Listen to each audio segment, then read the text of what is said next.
All right, live. SugarBets Live, actually, which is the domain sugarbetslive.com. Ian, would it help if I made the screen bigger? It would help tremendously. I don't know how to do that. Well, then that's not going to help. It doesn't help at all. There it is. No, that was Does that make it working. big? Does that? No, now it's smaller. It's I'll good. just have to. I'll just have to zoom. We do what we need to. I guess. Kevin, this is what Kevin's here for. Helping me figure out why shit won't zoom right. All right, share this out.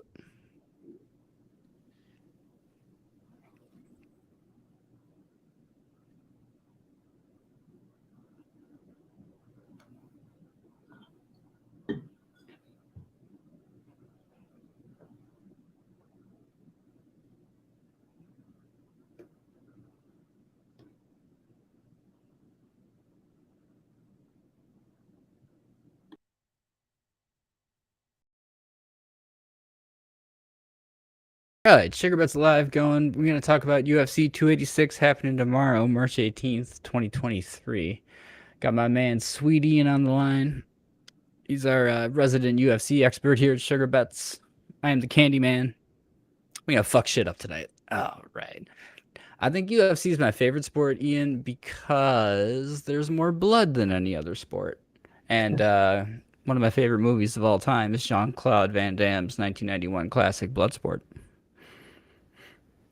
I mean, there's more blood than any other sport. There's more knockouts. There's more people falling asleep for no reason other than just being choked. You don't see that in basketball. You don't see that. You don't see enough of that in baseball. You don't see. Yeah, in baseball, the fans are falling asleep.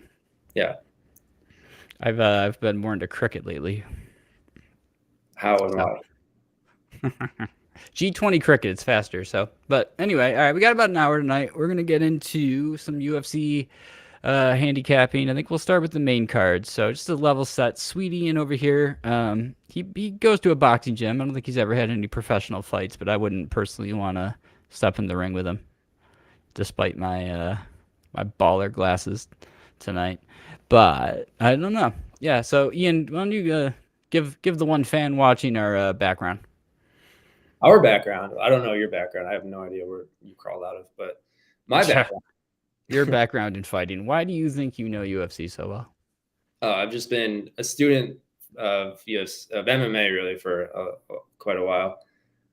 John Jones is the guy that got me into UFC. Like I don't even know how many years ago, and then I went back and watched the entire back catalog. Been a boxer for 12 years, jiu-jitsu on and off for the same amount of time, and just using MMA as kind of my studying ground. So watched a lot of UFC and a lot of the we'll call them lesser promotions, maybe lesser known promotions.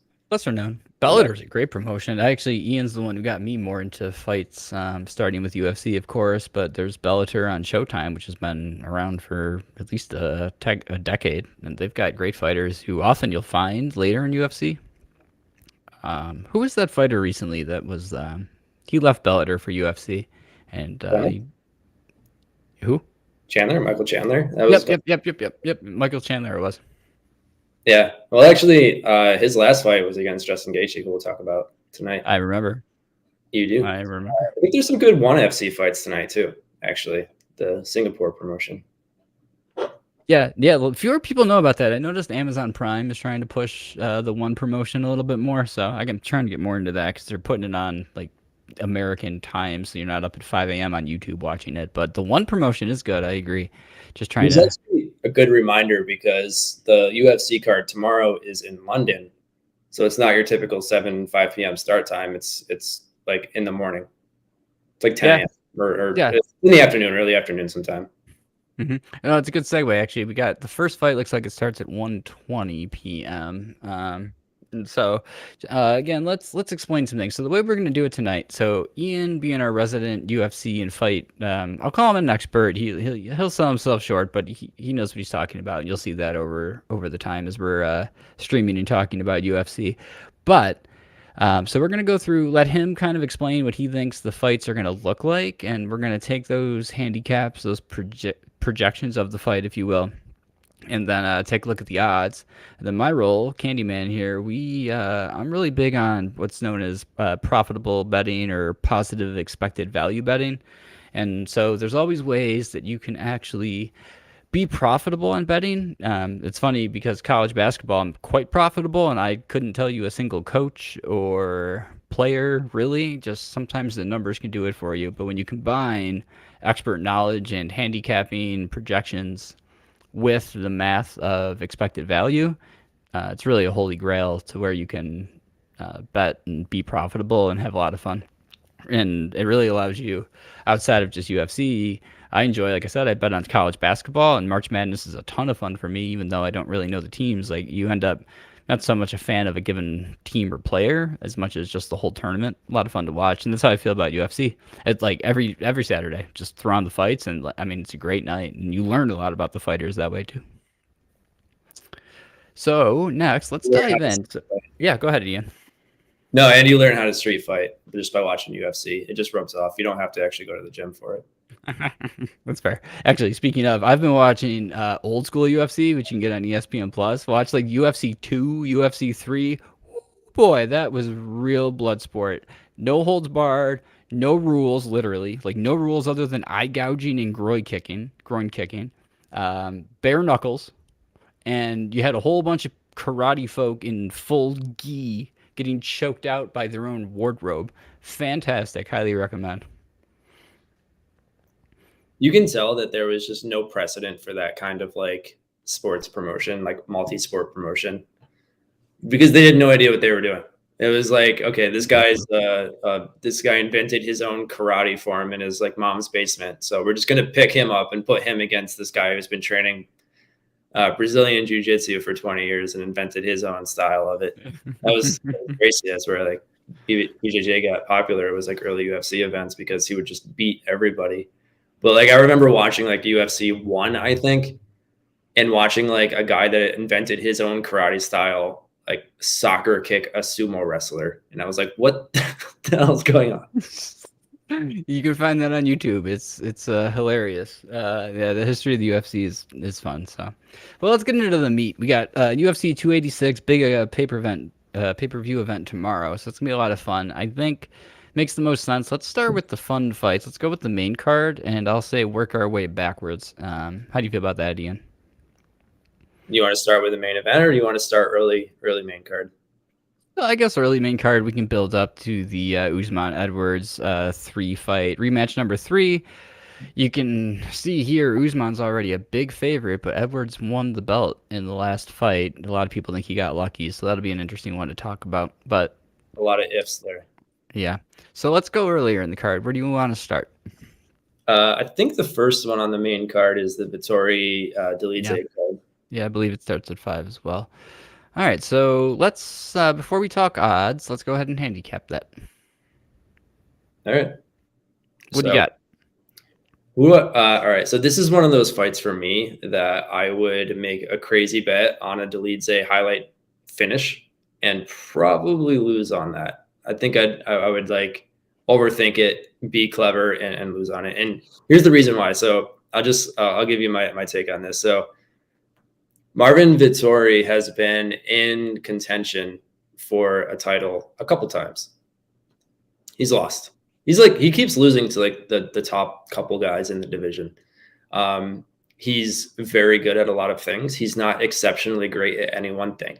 He can strike above average. He can wrestle above average. His ground game is, I haven't seen too much of it, but probably I would wager above average. He's big for the division, but so is Roman Delice. I guess you'd have to be big if your name was Roman Delice.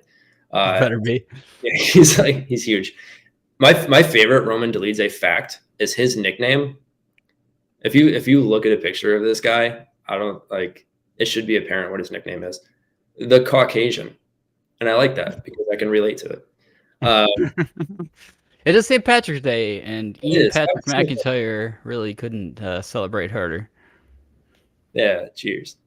So for as much as Vittori does or doesn't do, Uh, he's never susceptible, it seems to me, to a highlight reel finish.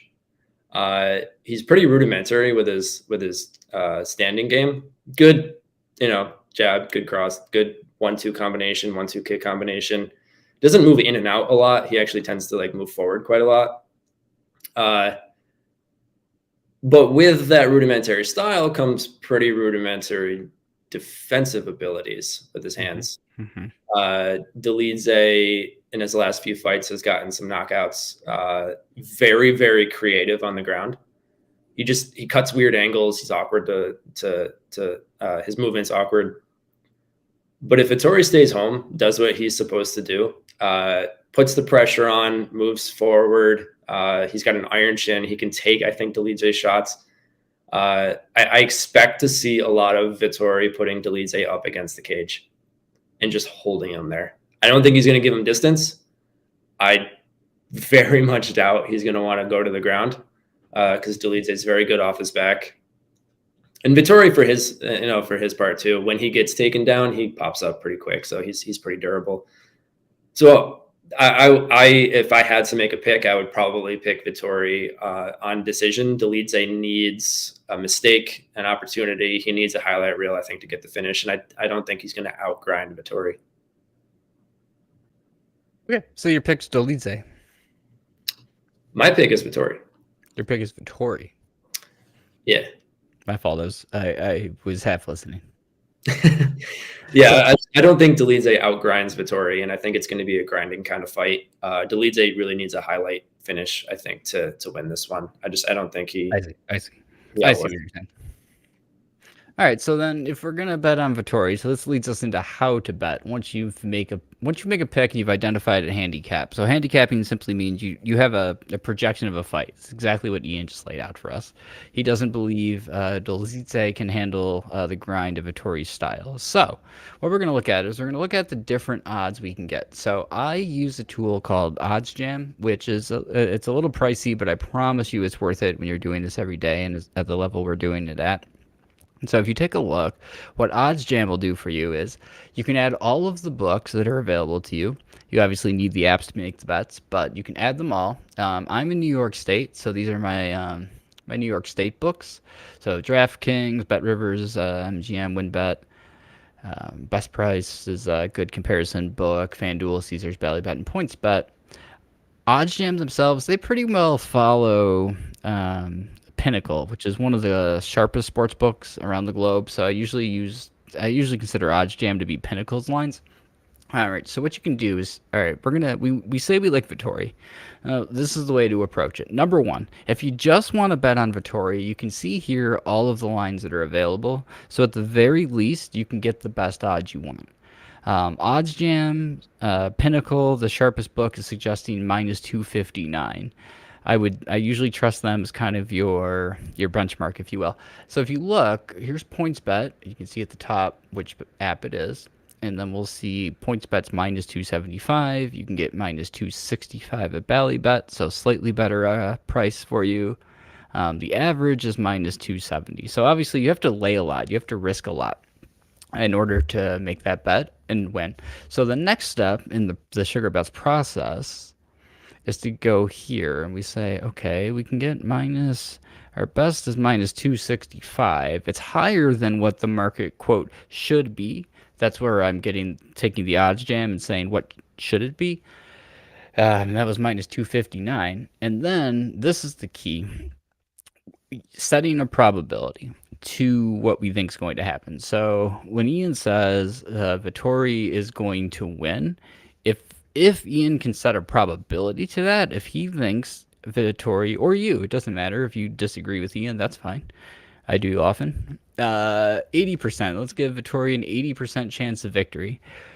At minus 265, we have a 10% expected value, and even though we have to risk $26.50 to win $10, and it seems like a high risk, if you were to make this bet over time, you'll be profitable.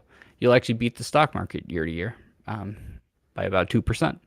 So that's the way you can do the math and calculate it. The very important part to remember though is that you need a win percentage that you can trust, because if you're wrong here, then the calculation doesn't matter. And so, say we start at 80, we can start to walk that down and see the minimum. Okay, so in order to have minimum expected value, we need to think Vittori has a 73% chance to win this fight, or if this fight were to be fought 100 times, Vittori would win 73 times. So the point about betting is not necessarily predicting who will win. That's how you start. The key though is making sure you map the probability of the outcome to what you're getting paid out. That is actually how the sports books make money. It's not that they make money on people betting wrong or getting the game wrong.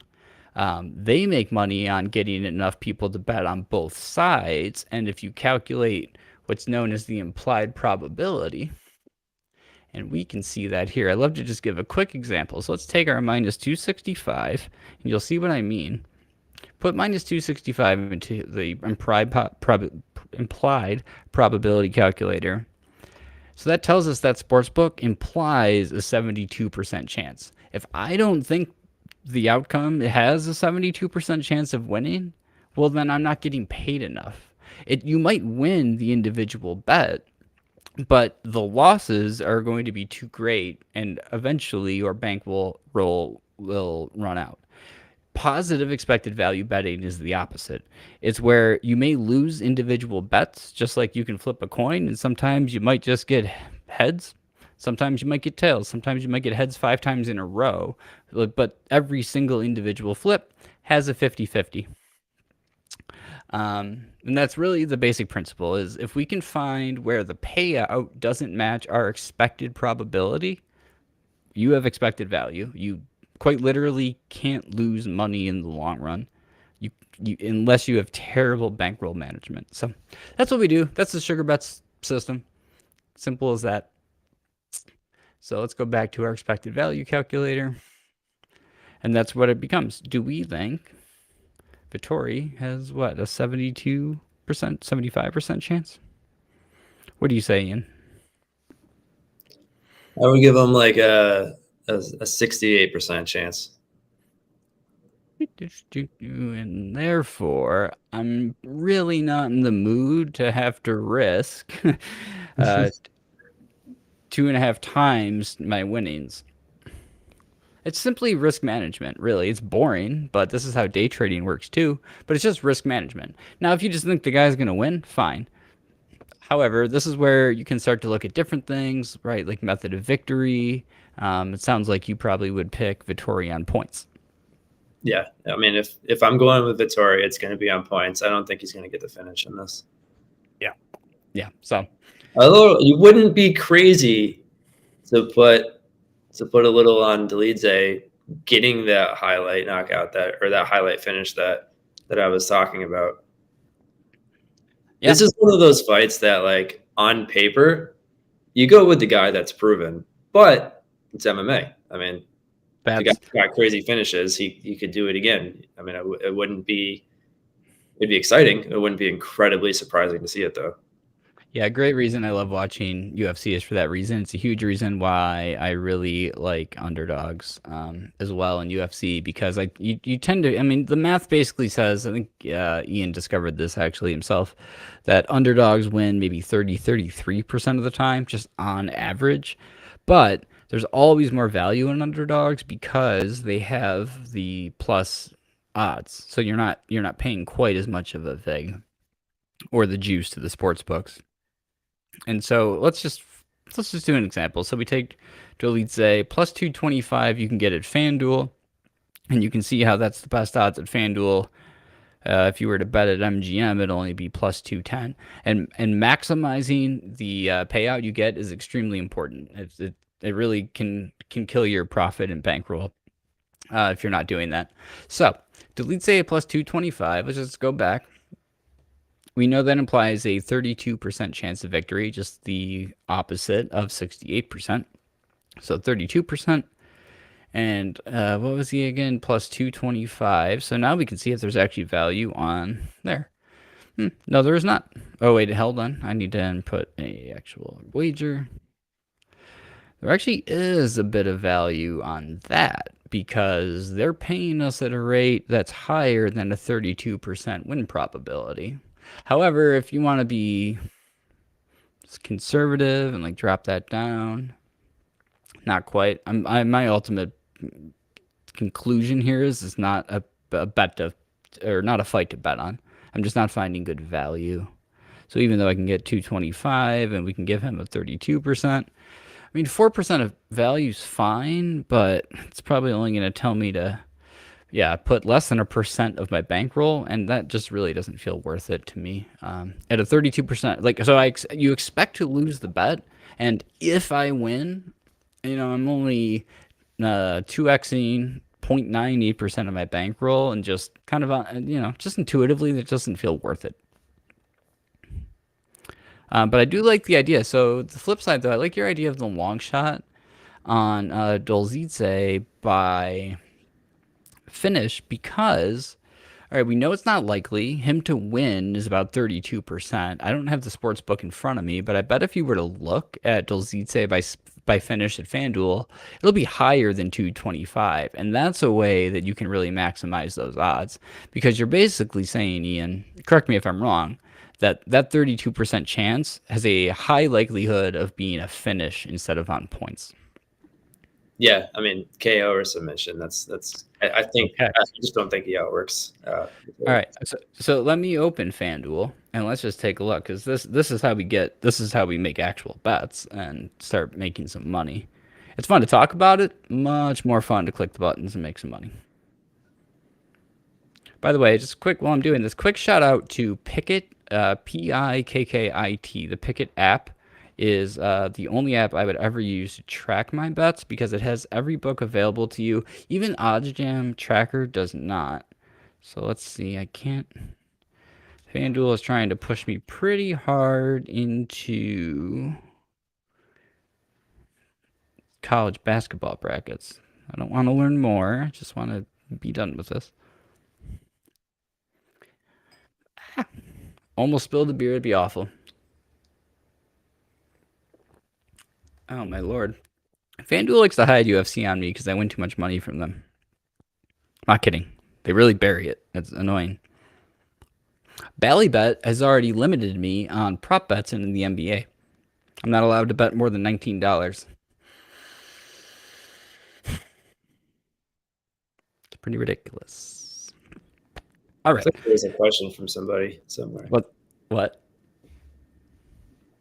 In the Cat chat. Attack Blue. Question. For parlays, is it more profitable to bet straight money lines or do more specific legs, such as method of victory, matter? Great question.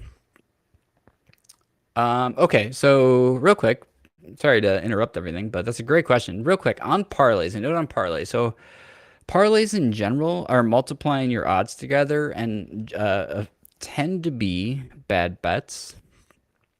Because obviously you need everything to happen. So the way I think about parlays in relation to UFC, unlike say NFL, so like UFC, a fight starts and that fight runs and that's it, and then the next fight goes on. It is absolutely a sin to spill beer on St. Patrick's Day, and luckily I didn't because I am surrounded by Irish people. Ian, Patrick McIntyre on stream. We got our data engineer Kevin over here, who absolutely refuses to be on camera, but that's fine because nobody wants to see that anyway. But yeah, he was Irish in hell. It is a sin. We're mostly all from Buffalo, New York. We know, we're aware. Where's the green food dye? What do you mean we don't do that here? It's St. Patrick's Day. I think all of it was poured into the Chicago River. The green dye? Does this smell like chloroform to you? No? All right. So, the way I think about parlays. So, NFL, you're going to do parlays. Well, like half the games start at 1 p.m. So, you don't really have a choice but to lump them together. With UFC, you have the added advantage where the events are sequential. So, to me, it makes a lot more sense because what if you bet, say you just take the first three parlays of of the night or the first three fights of the night, you parlay them together. Okay, now the first fight wins. You're like you could have just won that bet, but now you're risking your winnings in the second bet, and not only are you that, you're also now tying your winnings of the first fight to the third bet. So I like to do in UFC what's called what I would call a manual parlay. Just bet the first bet what you want to put on the parlay. If it wins, take all your winnings and put that on the second bet. At that point, if that wins, you can pull your initial bet out. You're already profitable and put the remaining winnings on your third leg. And if that wins, you'll actually end up profiting more. There's a lot of math to this. I'll do a whole video on that, on how you're effectively risking more than you need to by doing parlays. You can simply do them manually one at a time, adding your winnings to it, and you'll be good. Much easier. You can really only do that in UFC though, like I said, because like NFL, so many games start at 1 p.m. You'd have to find parlays at like different start times, but UFC makes it very easy to do manual parlays. So that's what we recommend at Sugar Bets. So what's the final consensus on the lead A by Flyer? That's right. I need to open up FanDuel, which was not working for me. All right, so we got Delize, method of victory. Delize by KO is 600. Let's go to the double method. Double chance. Delize by finish is plus 330. All right. So now we're basically assuming that any win by him, it's a 32% chance, but we're assuming we're going to get paid plus 340 because we're going to actually bet the method instead. And that quickly becomes an insane expected value of 40%. And so I'm going to go ahead and lock that in right now. So we're going to do Roman Dolidze by KO or submission. So that's finish. You'll see. So I'm in FanDuel. They call it by KO or submission. If you look at DraftKings, they're going to call that by finish. Just so you're aware. I'm not 100% sure what the other books call it, but just be aware of that. So FanDuel, Roman Dolidze by KO or finish plus 330. You'll see here it's a recommended 6% bet. Just to be safe, because I do not have high risk tolerance. So I'm going to lower the win percentage slightly just to give ourselves some room. Go down to maybe 28%. And it's still a high expected value. We just don't want to wager quite as much because the win percentage is a little bit lower. That's just me being conservative. But do what you want. You're watching. You know, my money's not your money. But that's how the math works out. So the handicap, again, just to recap this fight, and we'll be a little less verbose on the next fights going forward, just trying to explain the process. So the handicap is we expect Vettori to win. If Vettori doesn't win, it's because Dolzice gets a finish. So we take that handicap and then we apply it to what the odds tell us and what we can get paid, and we decide, even though we're not likely to win this bet, we're in fact quite likely to lose the bet. Over time, if we continue to make bets like this, where the math works out in our favor, the winnings will cover the losses, and they'll cover them so much so that you'll actually make a profit. You can actually beat the stock market this way. You just have to be very, very, very, very, very disciplined and to have good bankroll management. And that's why I'm so conservative. So I set my multiplier to 0.5, and what this does, you'll notice, will increase the fraction of bankroll. This is basically a risk tolerance metric in the calculation.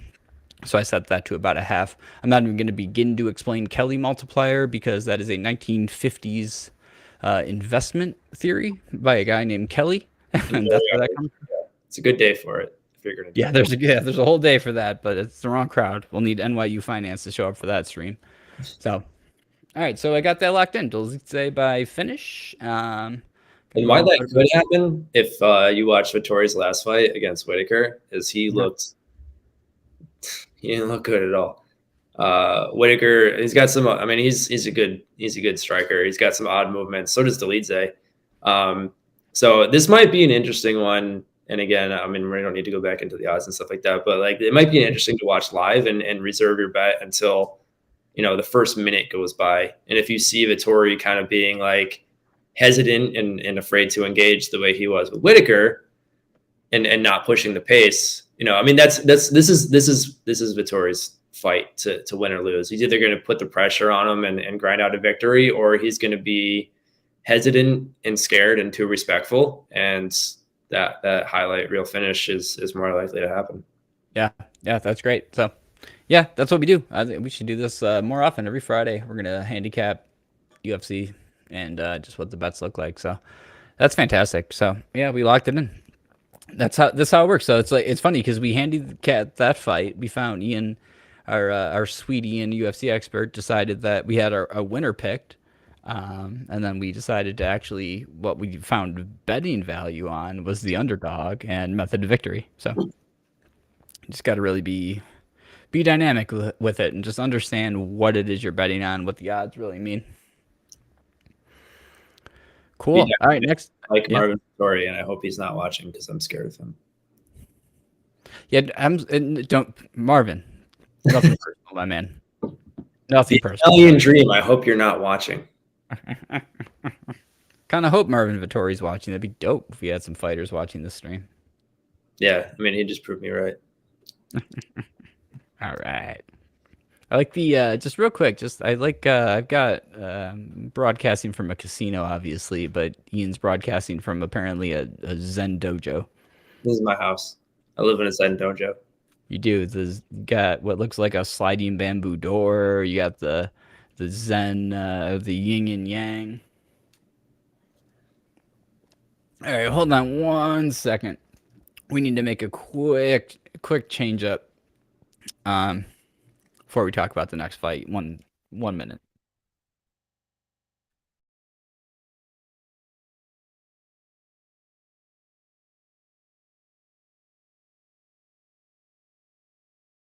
All right, we're back. Had to get some darker shades on. Switch it up. We gotta get some Ian some darker shades. We need if you don't notice, Pit Vipers. I hope they sponsor us one day. But welcome to fucking Party Mountain, boys. Let's go. All right, we're moving on. We just did Dolzice Vittori. Let's go to O'Neal and Jennifer Maya. Ian, what do you got for us on that fight, if anything? Oh, if anything, yeah. No, I totally forgot I was doing this, so I don't have anything on this. No, All right, moving on. I'm kidding. All right, this is your favorite. This is your favorite kind of fight. It's an up and comer versus an old vet. Okay, yeah, these are common. I'm guessing O'Neal's the old vet. No, now you got it backwards. Usually, it's my underpants. My underpants too. Yeah, no, everything's backwards over there. That's why I left Buffalo. All right, so O'Neal is the up and comer. Maya is the one who's been around the block for quite a while.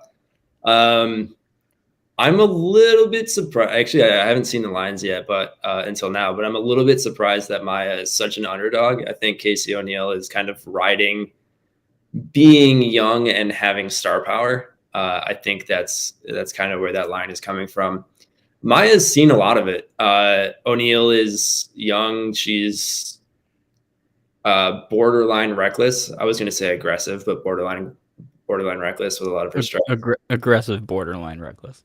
Aggressive, borderline reckless. Yes, that's a good way to say exactly what I said. She hasn't really fought a lot of really great competition. I think her last fight was actually the last time we did one of these. I think was her last fight against Roxanne Modafferi. I think I remember. That was the same conversation. It was a young up and comer versus an old vet, and actually Modafferi, that was her last fight. She retired after that fight. So I don't really I have a hard time buying into Casey O'Neal being she finally fought a step up in competition in Modafferi and finally beat her. Because I don't know what her mindset was going into that Modafferi. She was distracted probably by knowing that she was going to retire. She had said before that fight that she was going to retire.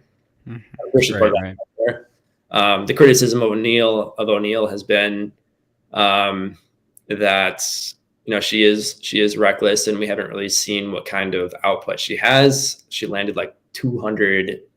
Kevin, fact checker, please fact check this.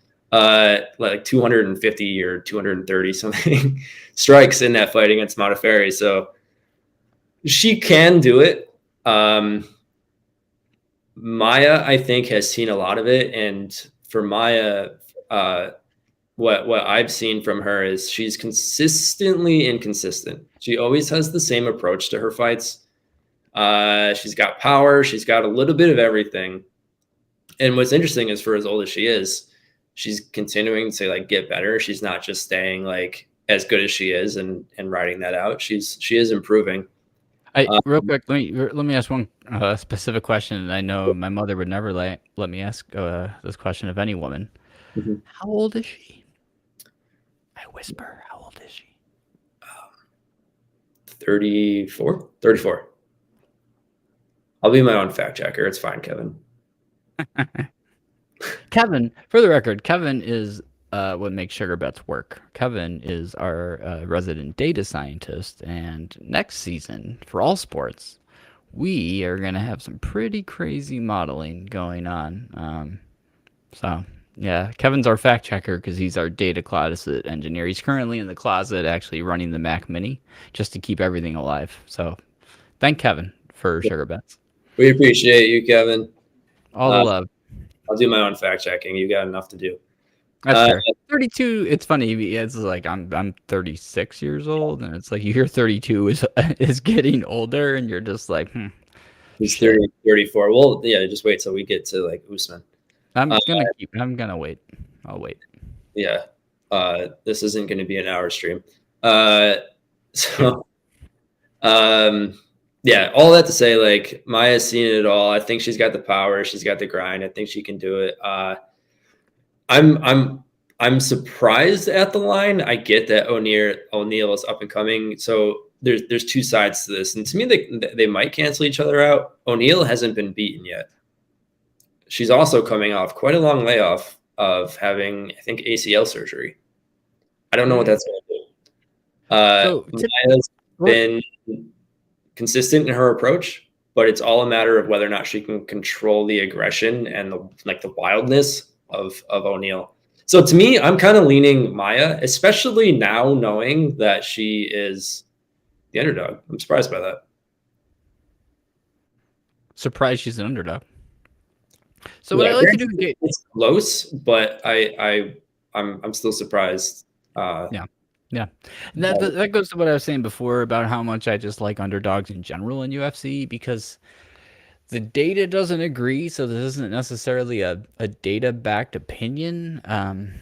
But just on the surface level, rationally speaking, I think if you think about all of the sports out there, I find UFC fighting in general is more chaotic than other sports. More randomness happens because you have two people who are trained to effectively kill each other, attempting to do just that with ever so slight restraint in the end. Although if you again watch your early UFC and that restraint is not there, but yeah. So I generally have like my general philosophy on betting UFC is the fights are closer than you think in general, just as a place to start. All right, so let's do the math on it, and we're gonna like this a lot. I can already tell. We'll counter that is true to a point. There's the old saying, there's levels to this, and there's like we were just talking about the middleweight division with Vittori and Delize. Like the top three guys are going to beat those two 10 out of 10, 9.5 out of 10 times. Yeah, I feel you. All right, well, let's do some math. So, all right, we can get at MGM, we can get my plus 150. So that's the best odds we can get. She's at MGM, Caesars, WinBet. We got PointsBet at 145, FanDuel at 144. So a big key It's just first making sure you're getting the best odds. So 150 at MGM is the best we can get. So I always start with the odds. Actually, I don't always, but in this case, I'm going to start with the odds. And then we're going to put a win percentage to it. And that is effectively going to tell us if we think it's a. So, Ian, you kind of suggested let's just start at 50-50, right? We feel like this fight's a little more 50-50 coin flip, if you will, than the odds suggest. That would obviously be a huge expected value of 25%.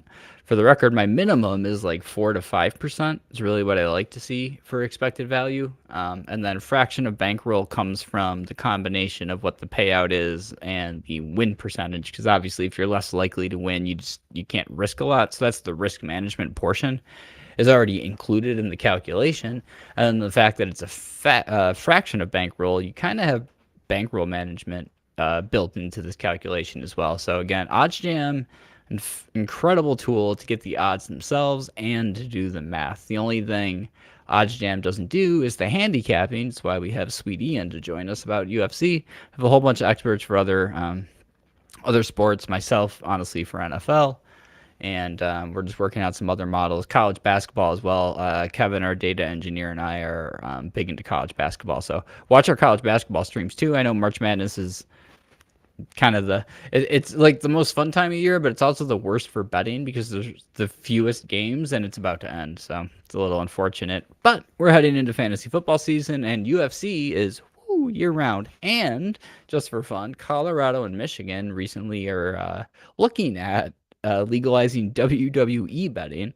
And I've got actually, you might be surprised, but I have an analyst for that. So we're gonna hopefully get into WWE soon. I know you're excited about that, Ian. Fake fighting, nothing better. It's my favorite kind of fighting. I don't get hurt as much. Yeah, that's right. You don't. Although you choke on the popcorn sometimes, can hurt your throat. Yeah, the little pieces. Yeah, I get it. Yeah, you know what I mean. All right, so Maya plus 150. Where do we want to set the win probability? It's probably not actually 50-50. Honestly, I've seen opinions being split on this fight. I'm gonna go with the experience. I kind of think it's more 60-40 Maya. You really think Maya has? It's actually like so basically that says the odds are wrong, and that Maya should be the favorite. Yeah, no, I'm right. Don't come back to that. Probably not. But it's like you said, like this is a lot closer than what the odds makers think. O'Neal, yeah, young, up and coming. She's 25 years old. She hasn't been beaten. She's not somebody like Maya though, who has experience. Yeah. Maya this is Maya's fight to win or lose. Either she gets overwhelmed by the younger O'Neal, or she figures it out. And she's figured it out before. So if she gets underwhelmed, say, or excuse me, overwhelmed. I'm already. She'll be underwhelmed. She's winning. She's. I guess a good way to describe her fight style is she's very calculated to a fault. Where sometimes she's so calculated that she's not reacting; she's thinking through things. Especially when she goes like to the ground and gets like top position. She doesn't try to do anything with it. She's just like staying there and thinking through how to maintain that top position. So I think that can work in her favor if she can mitigate the aggressiveness of a younger O'Neal. I think she's fine. Okay. All right. So what we're gonna do? Just hang on. I like to just take my notes down. All right, so what we're gonna do. All right, so we're gonna say we love Maya. We basically love Maya. This is quickly becoming one of our sweet bets of the night. And just myself being relatively conservative, I'm gonna set it to 50-50. Let's just set the odds to 50-50. All right, so just like a quick betting lesson. Quick betting lesson is it's a simple coin flip, 50-50, right? 50% chance heads, 50% chance tails. Well, what you should do. In that case, or what you should expect is the 50%. You would expect even odds, 100, right? No value, because either side is completely even. What you notice is sports books will always say, you see this in NFL, point spreads, right? Everything's a 110. This is what I mean. The way the sports books are making money, it's that 10. When something has a 50-50 chance, and that's what the point spread is really doing for you, it's setting the things at 50-50. Um, you should have an even odds, but you don't actually get paid even odds. This is why you lose money unless you can actually predict well. Well, the thing is, you're probably not able to predict better than the sports books, especially on NFL. UFC, I think, is so chaotic and so much harder to predict that I don't think it's possible for the sports books to be as accurate. And that's why if you look up on that Picket app I mentioned earlier, where you can actually see all my live bets, you'll see UFC is one of my most profitable sports. It's UFC, NFL, and college basketball for me because I have one of two things. I have either a trusted data model where I can set my win probabilities in a way that I trust, or I'm able to handicap, and I'm able to handicap in a way better than the markets, because it's not just the sports books, but the market means once the sports book releases the line, how does the public bet? How do what are known as sharp bettors bet? Those are the ones who come in with maybe $300,000 per bet. They're the ones who really move lines because the sports books say, "Oh man, this guy who we know is a big better and he's willing to risk $300,000 on this Browns Baltimore game in October." They respect that and they move the lines, and so I'm not really worried about so much what the sports books think and what they're doing because they move money for different reasons than what we're looking for. We're really just trying to find those opportunities in the market, and they're there every day. So okay, if we set this at, just double check, we were at 150 at MGM on Maya. Say it's a 50% chance, 50-50 coin flip. We're just getting better odds on that. We're not saying Maya is definitely going to win. We're truly saying it's a coin flip in this case, but the math still works out that, for example, if your bankroll was $1,000, you should be betting $83 on this bet. So, all right, where are the old sports books at? Let's find this. Let's go to MGM. Big key is having all the sports books because, as you'll notice, when you compare, it's going to be different for every fight. Right here, if you want Barberina, the underdog, FanDuel's where you want to get it. In our case, we want Maya, the underdog. It's MGM we have to get it at. So, having all the sports books, claiming all the promo codes, can't really recommend it more. So I'm gonna get the Maya bet plus 150. Recommendation is 8% of the bankroll. So whatever your bankroll may be, feel free to set it at 8%. Make that wager. So while I lock this in on MGM, Ian, if you want to go ahead and start handicapping the Barberina and Nelson fight, that is going to be one hell of a fight. I love Barberina. Like, I just picture him as like a 1700s pirate, just like Barbarossa, right? That's why I'm from Pirates of the Caribbean, but I just feel like he should be a pirate. I think the first time I noticed him, like I've always seen his name when I've been watching MMA, but the first time I noticed him is when he fought Vincent Luque. I didn't even know when that was. That was a few years ago now. That was a great fight. Luque ended up winning by TKO, but Barberina came out with his in his overalls and mohawk, like huge mohawk, huge beard, to Baby Shark, the song. And I was like, who the fuck is this guy? He ended up putting on a great fight. He lost, but it was great. And ever since then, I'm like, all right, this guy's an absolute legend. And that's true. So this fight, Gunnar Nelson, Brian Barberina, it was actually supposed to be Gunnar Nelson and Daniel Rodriguez. Daniel Rodriguez dropped out. Barberina stepped in. These are two. I mean, this is the obligatory legend versus legend on a pay-per-view fight. And I'm glad it shook out this way. Gunnar Nelson's, he's had a little bit of a layoff. He's been up and down throughout his career. He's got a super weird style. It's like a mix of karate and high level submissions. I don't really know how he pairs it together, but he's just technical and just awkward enough to be able to pull it off. Barberina is a true fighter's fighter. He wants to go in there and he wants to make it as bloody as possible. And the bloodier he is, the better he's fighting. He fought Robbie Lawler last year or the year before. And Robbie Lawler is the same way, just an absolute brawler. And they went at it. Barberina ended up getting the TKO. So this to me is a battle of Barberina being the Bam Bam, that's his nickname, being Bam Bam, getting in close, not letting it go to the ground. If this fight goes to the ground, it's over for Barberina. Nelson, he's going to win. So on that, real quick, let me just ask you a tactical point. Does Barberina have the defense for that? No. I mean, I'm like, he's been around forever. He's got skills, of course, but like Gunnar Nelson is like, he's just awkward enough, and he gets people on the ground. Barberina's like, he's got okay takedown defense, but he's not invincible. So like to me, I think like I'm looking at the odds now for the first time again. The odds kind of make sense to me just in terms of straight up money line. I think Nelson is probably going to end up getting a submission somewhere in this fight. Barberina, like his best shot is to get in close, make it a dirty fight, throw knees, throw elbows, throw punches on the inside. Mm-hmm. I don't think he's going to be able to sustain that for 3 rounds. Okay. So I think it'll be a very entertaining fight. I just like the best way I can describe Barberina is exactly as good as Brian Barberina is.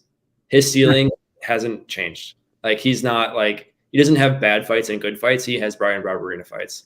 And Gunnar, I think, can exploit that. Bloody and baller.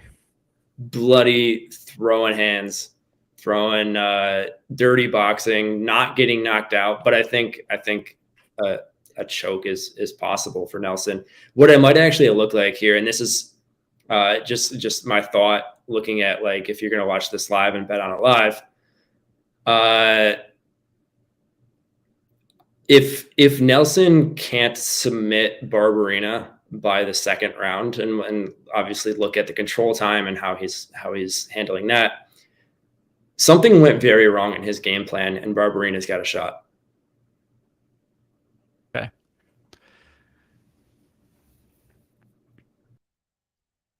I'm replying to a comment which I agree with. It's a sin to spill beer on St. Patrick's Day. I have not yet to do it, but I agree. Kevin's over here trying to hand me another beer. I'm not done yet. He's handing me 2 beers now. All right, backing up. All right, so what I find, I'm looking at FanDuel. Where's the Jameson? What's that? Jameson. I know. You know me and whiskey. You don't deserve those sideburns. I don't have sideburns. These chops? Chops. These are gorgeous chops. Get out of here. These are some Van Buren level chops. So back. Guinness or no chops? What? Said drink a Guinness or no chops. I just need Rogaine. I just need the Rogaine face. All right. So what I'm looking at, I'm seeing Gunnar Nelson on FanDuel by submission at plus 105. I feel like that might be the bet. Dead silence.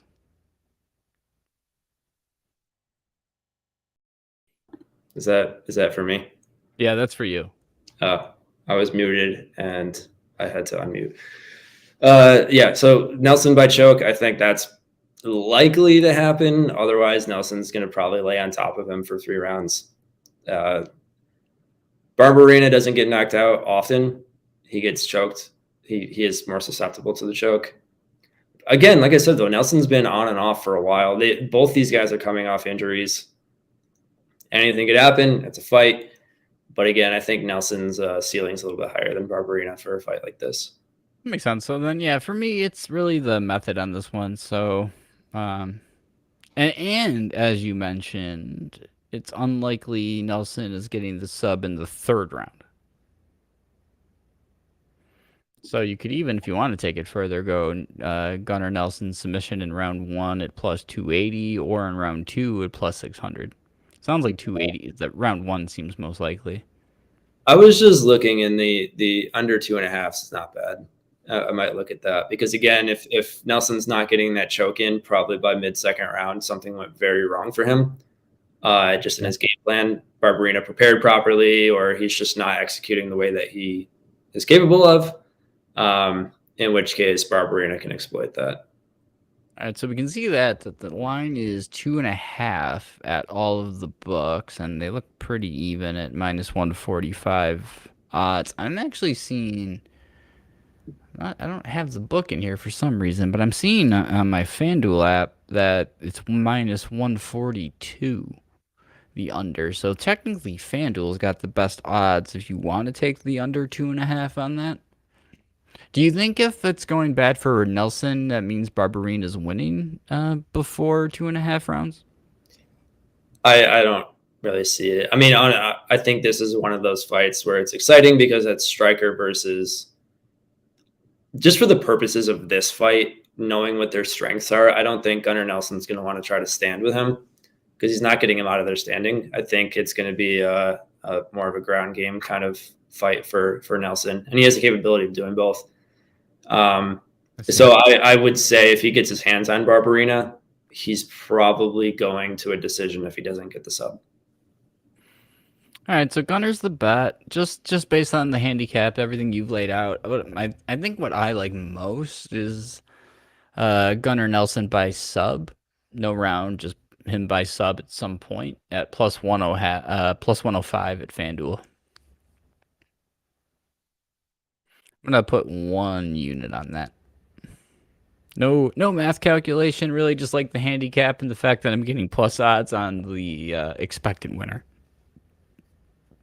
If you want a little less risk, you can do Nelson by finish on FanDuel at minus 140. But it sounds to me like everything you said is submission's more likely than KO, and I like getting those plus odds. It would be insane if Nelson KO'd Barberina. It would be awesome, but it would. Right. All right. Yeah, let's lock that in then. All right. I'm going to lock in just for myself 1 unit on FanDuel, Gunnar Nelson by submission at plus 105. Locked. Beautiful. Spank you very much, Ian. Oh, anytime. Oh, yeah. If only Ian wasn't 2 hours away from me physically, we'd spank him. You know what's been working for me is you were talking about like betting on football and college basketball and stuff. I've been doing really well on hockey lately, NHL, and it's because I haven't been betting on the Sabres. Yeah, I lose heavily when I bet on my favorite teams. Go figure. I exclusively bet against the Sabres, and I'm positive money. Say there's no math other than just having lived there. You know what it's like. Yeah, I live in Buffalo, New York. We don't talk about it. Thanks.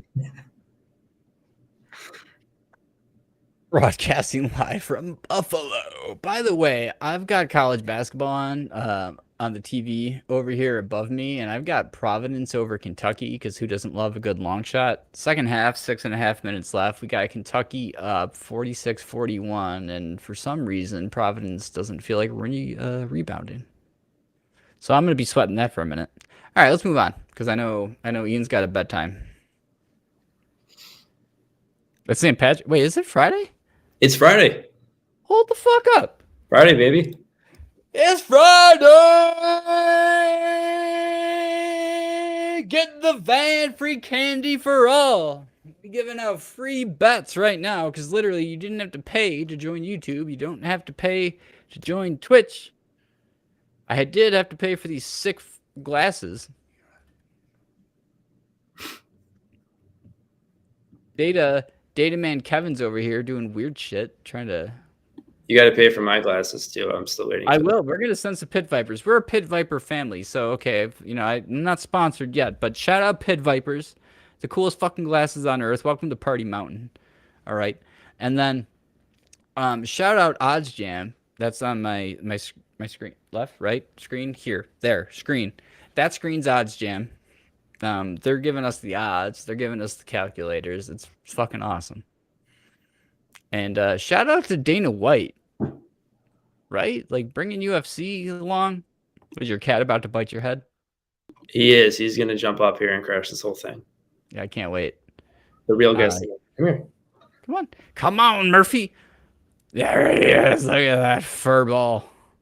He's ready to throw down UFC 286. Does he watch with you? No, he doesn't like violence. Ah, He's a pacifist. yeah, yeah. Until he sees a bird. Yeah, and then he likes violence. And then he looks like Justin Gaethje on Rafael Fiziev. I was just gonna say, all right, we got two really fun fights to talk about, and we've just been putting them off and chatting about random shit. So, all right, what is it, Raphael? What? Fiziev, right? Fiziev. Sounds like a beverage. It does. Fiziev. Sorry. Gaethje sounds like an airline. Anyway. All right, Fiziev and Justin Gaethje. I love Justin Gaethje. I just like his like whole demeanor and look, and I really like that he's an underdog. Yeah, that one's surprising to me. This isn't a very exciting fight. It's going to be probably fight of the night. Like Gaethje has as many performance bonuses as he has fights. I learned that today. It's Really? crazy. Yeah. So he And just makes money by being cool. What's that? He makes money by being cool. He makes money by getting hit in the head a lot and hitting the other guy in the head a little bit more. Oh, I see. That's Yeah. not how I make money. No. No, I lose money. Yeah, That that's way. how I lose money. Yeah. I put my cat down. Hold on. All right, put the cat down. All right. Cats don't bet. Cats don't have money. Yeah, he'll be back in half a second. All right. So Fiziev is up and coming. He's another one who is very exciting, very dynamic, very crisp fighter. He's quick. He's got power. I don't think he has power to knock out Gaethje. It's also funny that like whenever my cat jumps up here, it's just only his tail you see because it's like the biggest tail in cat history.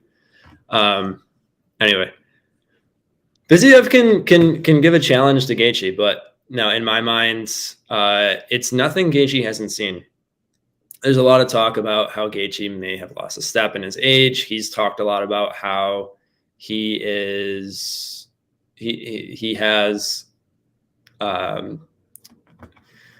I don't know. There's an end point to his career, and it's whenever he's taken enough damage. He's taken a lot of damage to his career, and just his fight style is like he's going to die on a shield. He's going to go out. He's going to go in there. He's going to fight to the death if he has to.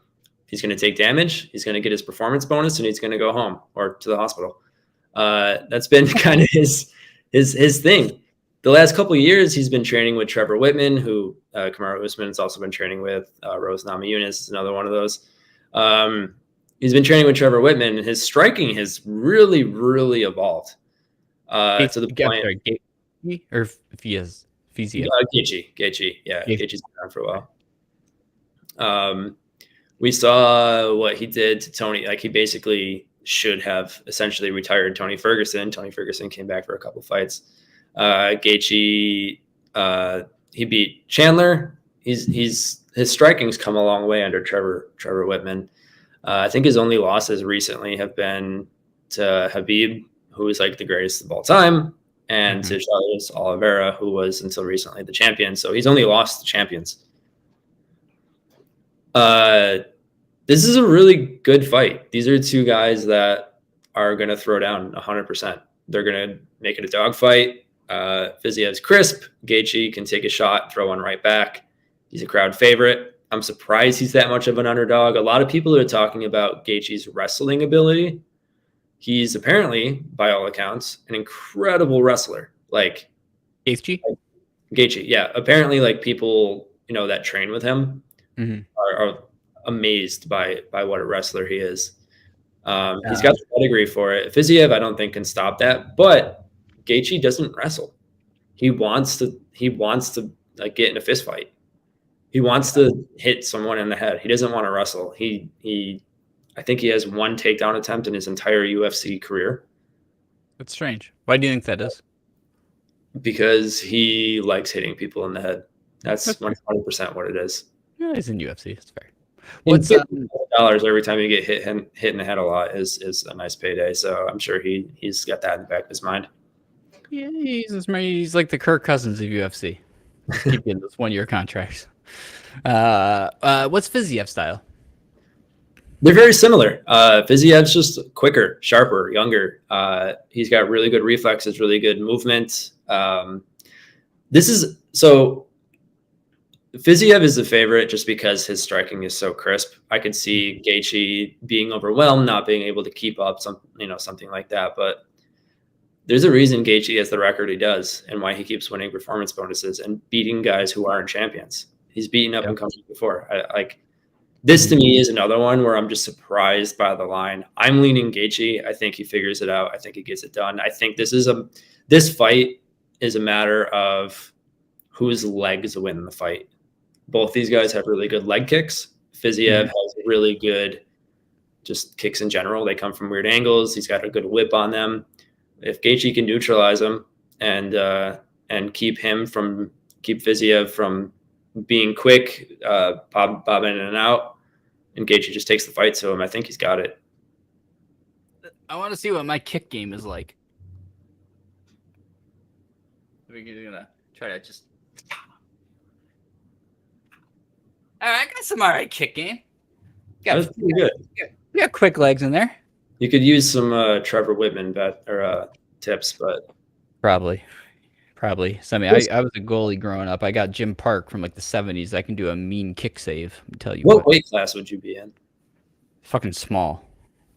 Yeah. Petite. Women's flyweight, 125. Something like that. Mother size. I think the smallest the UFC has is 135. Bantamweight. I'm over that. I mean, that guy would kick my ass, but. Oh yeah, it's the little ones you gotta watch out for. In fact, do they let you gouge in the eyes, or is that done? In bantamweight? No, in they any don't. way. Do that And I in gouge the UFC. eye.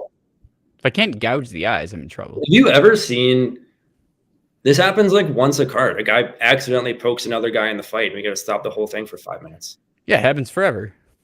Yeah, he just pokes him in the eye, and it's like, oh, stop everything for 5 minutes. I wasn't watching a fight. Don't worry about it. UFC 7, they're bare knuckles choking each other with fucking belts. You could soccer kick sumo wrestlers. You can't do that anymore. Speaking of soccer itself is crazy. All right. So, two options I see. We've got distance. Under 1.5 seems correctly to be the long shot, and I probably wouldn't take that. Just knowing, like you're saying, they're both good strikers. They like to hit, but I don't know. It sounds like they're experienced, and you tell me if they're both going to come flying out aggressive. Under 1.5 could make sense at plus 155, but it sounds like the better bet. So that's kind of where I was going with the Trevor Whitman line of thinking and the way Gaethje's been. They're not going to come out aggressive and reckless. They are, calculated fighters. They're just willing to take a hit to throw two. Yeah, and they probably can take a hit too. So, all right. So I don't like the under. The over is probably not great odds, but we like Gaethje in general. We wish we can get him at a higher value, but we're getting him at 191 or pretty much 190 across the board. Points bet for whatever reason thinks they're being smart. Points bet might be the worst book in New York. Win bet surprisingly pretty good. Bally bet, not the worst book. They just limit faster than I've ever possibly imagined getting limited in my life. So we're gonna look to Caesars. Why do I not have DraftKings? Hold on. I feel like I'm missing DraftKings. No, it's here. It's weird. It's like DraftKings doesn't have the lines up or something. I'm gonna step away and grab my charger. I'll be right back for you. Okay. Let's take a. Wow. Sorry. Okay, well, Ian's away for a second. Purdue just lost. College basketball data center Kevin over here is going crazy. Wow. That's why I don't do brackets, by the way. I will never do college basketball brackets because, I mean, it's just ridiculous to do. Just bet on games. Ugh, USC and Missouri State. I think I had Missouri State earlier, actually. Yeah, there's a Gonzaga victory for our girl. A 16 over 1? Yeah, ever in tournament history. But that's like 2 in the last 3 years. That's in 90 years of tournament history, so. I mean, I'm just saying, it's just getting more common. It makes more sense these days, though. More talent spread around. Plus NIL or amateurs like. Yeah. All right, let's do the math while we're waiting back for Ian. Let's do the math on the Justin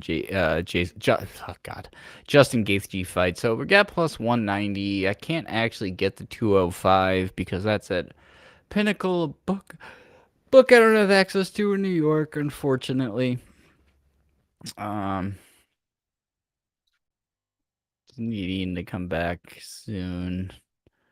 All right, so Gaethje he's plus 190. So that's an even better situation. So our handicapper Ian, and trust me, I do really trust Ian on this kind of stuff. He's always proven himself quite profitable for me. So, all right, so we put Gaethje in at 190. And, I mean, again, Sweet Ian there thinks Gaethje actually could win. So, again, I don't have a high risk tolerance, so I try to keep it relatively conservative with the bet itself. So even if we just set it at 50-50, we're basically saying the match, Ian thinks the match should go one way, the sports books thinks it goes the other. Well, let's split the difference and just say, you know what, this fight's more of a coin flip than sports books think. Sports books are paying an awful lot.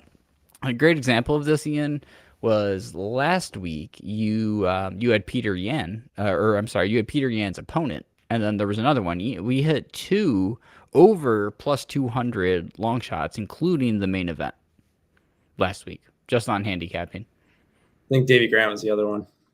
That was right. Yeah, Dave Grant. Yep. Yeah, because, again, these fights, they're fighting, quite literally fighting, and it's just always going to it's chaotic. It goes differently. Anything can happen. So, then, I mean, the question for this one is if you think Gaethje's lost a step, then you're probably going with Fiziev as the younger, faster fighter. If you don't think he has, I don't think he has. He's still the same violent madman who's got better striking than he did 2 years ago.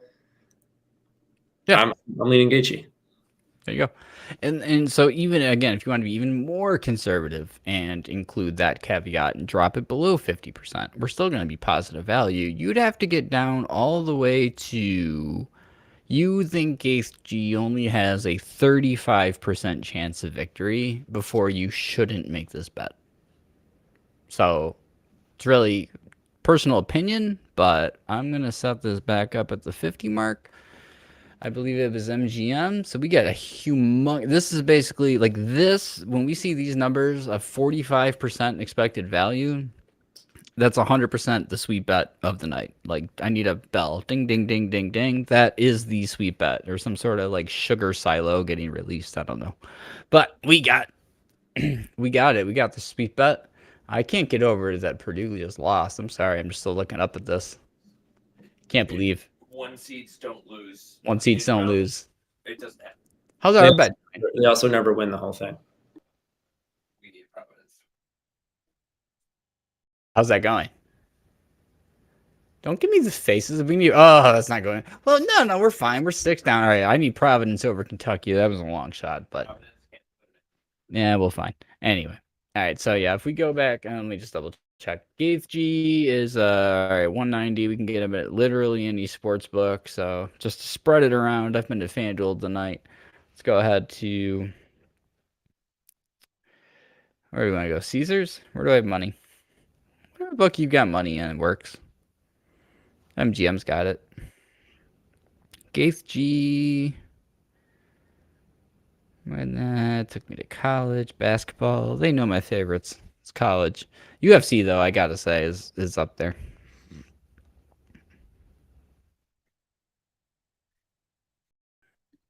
All right, find that. And then, Ian, while I'm locking in the Gaethje bet on MGM. All right, final fight of the night is Usman Edwards, which is the third rematch. I believe Usman won the first 2, if that's right, and Usman won the first. Edwards won the belt from Usman in the last fight. A lot of people think Edwards got lucky. I'm curious what you think. I don't know if he got lucky. I think he got lucky in the sense that the opportunity presented itself. But what he did was a function of finding the hole in Usman's game and drilling the same thing over and over and over again. Usman he won the first fight. That was like 8 years ago. That doesn't even count anymore. He was at the beginning of this long win streak, double-digit win streak, 12, 13, 14, 15, something like that. Kevin fact checker can figure that out. We'll be back testing. Yeah. We'll be back testing everything. Yeah. Leon Edwards was he was just young in his career, so I don't even count that first matchup. Usman won easily. The second one was a little bit more interesting. There's a lot to talk about, and this is really what you are able to make of it, I guess, is the way that you're going to bet, because there's two sides to this. So Usman was winning the fight. He was probably 4 rounds up, at least 3 rounds up, going into round 5. And in the final minute, Edwards knocked him out with a kick to the head, knocked him out. Eyes open knockout. I didn't even know that was possible. Watched it today, actually. It was creepy. It was really creepy. He really did. It was just oh. It's maybe he was just stunned that even happened and he lost. So Confused. He seemed confused. Yeah, he seemed a little disoriented, at least. Taking a kick to the head like that. So lucky, I don't know. I don't think so. Is it recreatable? Is the question more in my mind, and I don't know. I don't think so. This one, of all the ones that we've talked about, this one truly could be a 50-50. So on one side, I'm just going to talk about Usman for a second, and then I'll talk about Edwards. Usman got knocked out. He was a champion. He had 12 or 13 straight wins. I think he was going for a UFC record. He might have just been one shy of that. He defended his belt five times. I think twice against Covington, twice against Masvidal, and once against Burns. So he was a dominant champion, and people are forgetting that he was number 1 pound for pound for a while.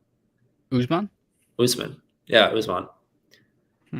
He was number 1 pound for pound for a while. He was dominant. He looked invincible for a long time.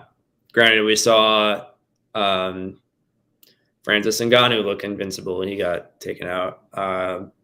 Same thing with Adesanya, looked invincible and then he got knocked out. So these things happen. Usman was winning. The cat is the star of the show. You're correct. He's gone now. He'll come back if there's something interesting happening. Murphy's great. We love Murphy. Oh, we love Murphy. He's our mascot. Sugar Murphy. Sugar High Murphy.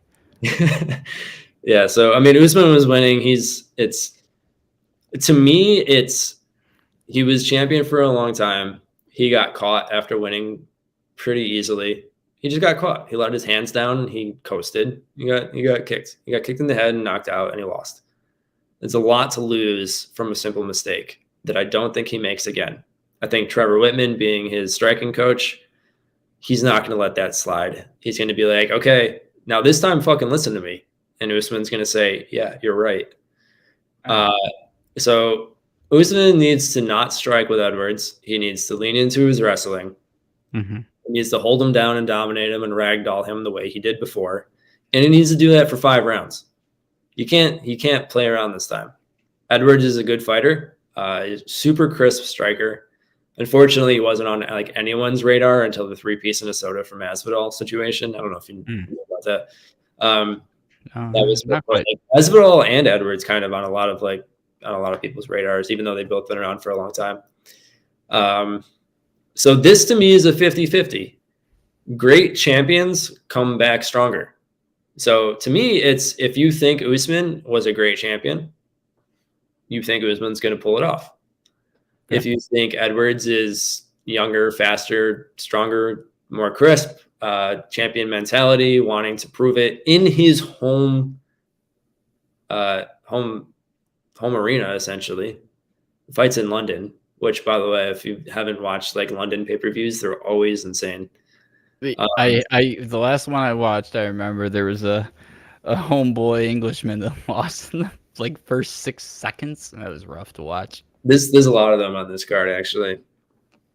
But yeah, I mean, like Edwards being at home, there's a lot of factors. It's like, does Usman come back from a knockout win, losing his belt, losing his winning streak, stronger, or does that affect him for the negative? And on the other side, does Leon Edwards, knowing that he is capable of knocking Usman out, despite all odds, despite everything that's going on in his home territory, is it his time? This one really to me is 50-50. And I don't know who the favorite is. I don't know what the odds are, but like if I had to lean one way, again, Usman was number one pound for pound for a long time until recently. And people forget about that very quickly. They like, there's a lot in the MMA community. It's very much, what have you done lately? Yeah, right. And Usman was number one pound for pound, long winning streak, dominant champion. He got caught with a lucky shot. Lucky or not, debatable. He got caught with a shot. I think Usman is going to pull this one off. I think he's going to regain his belt. I think he's gonna grind this one to a win. All right, so let's look at how to bet this then, because Usman's actually a pretty big favorite here. He is, I mean, at best, minus 245. So he is a pretty big favorite. That's a Bally bet. We can get 200 at MGM, points bet. FanDuel's got Edwards at 198. All right, so let's. What I want to do is take a look at. Well, first of all, if you're going to tell me the fight's just 50-50, and I can get Leon Edwards at plus 210, that's already a value. Not that you think he's going to win necessarily, to your point. He's capable of winning. That's the thing. And there's a lot to be made. One thing I didn't bring up before is there's a lot to be made of, people are talking about how the last fight was at altitude. It was in Salt Lake, right? Mm-hmm. Kamaru Usman was training in altitude. Leon Edwards was not. So a lot of people are thinking that affected his cardio. He got taken down easier, whatever it is. So, I mean, the way he won the first round and championed himself into the 5th round victory, you wouldn't be crazy to make an argument for Leon Edwards, and a lot of people are doing that. Yeah. All right. Well, that's interesting because quite simply, the math says if you think Edwards has at least a 35% chance of winning the fight outright, you're getting paid enough to make the bet. Quite a bit. Feels like a bet to me. You're taking Leon straight up? It just feels value. It's like even if I set his win probability at 35%, so I'm expecting to lose 65% of the time, right? Like my win-loss record making bets like this would be under 500. However, I'm getting paid enough so that even though I'm losing more often than I'm winning, if my win probability is correct, even if it's conservative, as long as I'm conservative or better, I can't lose money. I will lose plenty of bets, but I will not lose money. And that's really all I care about. Don't know about you. But, I mean, if you think Edwards has more than a 35% chance of victory, you're getting value on plus 210. I think he's got at best a 35% chance. I know a lot of people would disagree with me on this, but I've seen Usman beat people too easily, too many times. And I've been high on Edwards for a long time too. He's been a really good striker for a long time. He's been on my radar. He beat RDA, same as Fiziev actually. Yeah. That's why it's way less about like being right or wrong about who wins and more about assigning probability, because the probability of a chance is what tells you if it's a valuable bet or not, because you're getting paid. This is like the sugar bet's point. So plus 210, just to reiterate, it implies something. Plus 210 implies a 32% probability. And so if I think it's a 35% probability, I have a 3% advantage, which you can't get on the lottery, can't get a 3% advantage on any game in a casino. So you don't get an advantage anywhere. So as silly as it seems, a 3% advantage on a single fight that happens once that I can bet every single week. I mean, you can beat the stock market that way. I like your scarf. Thank you. It just kind of That walked. is- Yeah, it just walked in. Yeah. Norwegian forest cats. So anyway, yeah, for the reasons you described, at worst case, I'm getting the previous winner of this bout at 210. I'm not even saying it's likely to happen. It's not. It's quite likely that this won't happen. It's just that it will happen often enough at the payout rate that it's worth betting. So, and I just love underdog. It'd be a good fight for sure. I think it's going to be one. Unfortunately, if I had to like really guess how it's going to go, it's going to be one that Usman's just going to try to like hold the guy against the cage or take him down and stay there, and may not be as exciting as the last one, but it'll be a good fight. I'm very, very, very curious to see which way it goes. Yeah, same. I'm gonna lock it in. So you kind of think it's probably. I mean, all right. Let's think about this. So if Edwards wins, it's probably not by distance, right? Not by points. I think it would be actually. So I mean, like he had this knockout against Usman, which is a wild, wild outcome and a wild upset, but Extremely unlikely.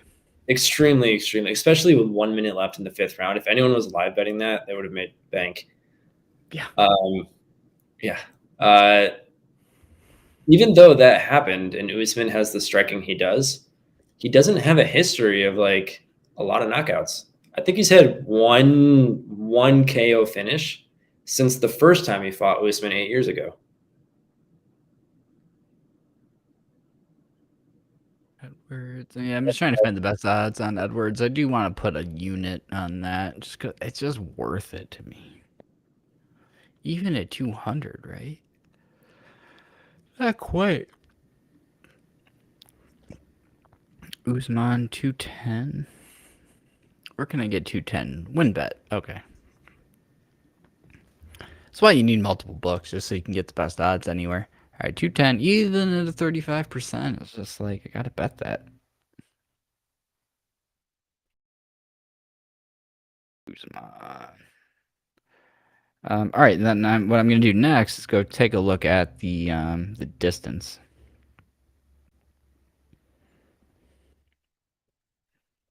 Just reopen up FanDuel.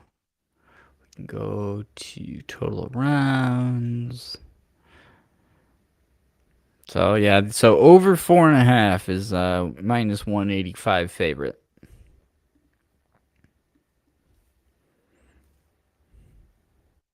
So we go 185, and we assume that's probably over 50% likely, right? To go the distance, yeah, I would say. So in order for that to be any minimum expected value, it would need to be a 65% chance. And like again, this is the sugar bets method. It's quite simply setting the odds compared to an expected win probability and then calculating if it's a valuable bet or not. It's truly nothing to do with win or loss. Like I expect the win-loss record to be what it is. Usually it's under 500. I have more losses than wins on individual bets, but again, the whole point is like the easiest way I can explain this system is that your wins are big enough to cover your losses, even though that you may lose more bets. So we got Nia Moon in the chat asking if we can ask Kevin Fact Checker, aka the greatest nickname of all time, KFC. Kevin Fact Checker, come on in. We need the fact checker. Let me fix my camera real quick. We can do this. We can do this. We can do this. We'll bring Kevin the fact checker in real quick, just because we keep alluding to him, and it's pretty funny. Give me 1 second. Get out of here. Hold on. Hold on. We'll bring Kevin the fact checker in. Hold on. I've got a few questions for that guy, to be honest with you. Who? I am only an AI, so I really shouldn't, you know. Kevin is an AI. I should have camera if I can. All right, hold on. Hold on. We're going to bring him in. We're going to bring him in. All right, this is going to change things. All right, come here. Come here. Can you come in? Do we see him? No. No, we don't see him. Come in. You get here. Like here.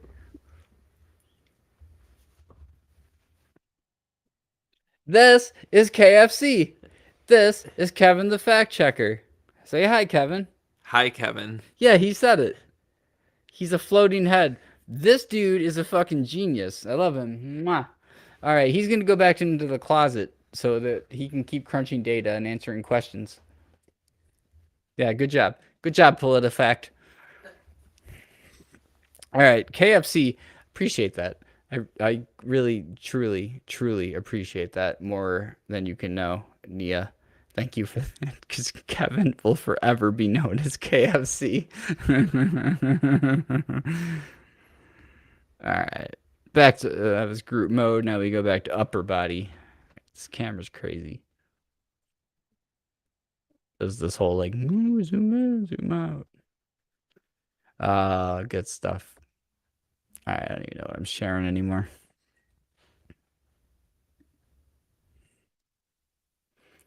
You're sharing about the Irish betting system, The Irish betting system. the That's Kelly fine. criterion. Ah, perfect.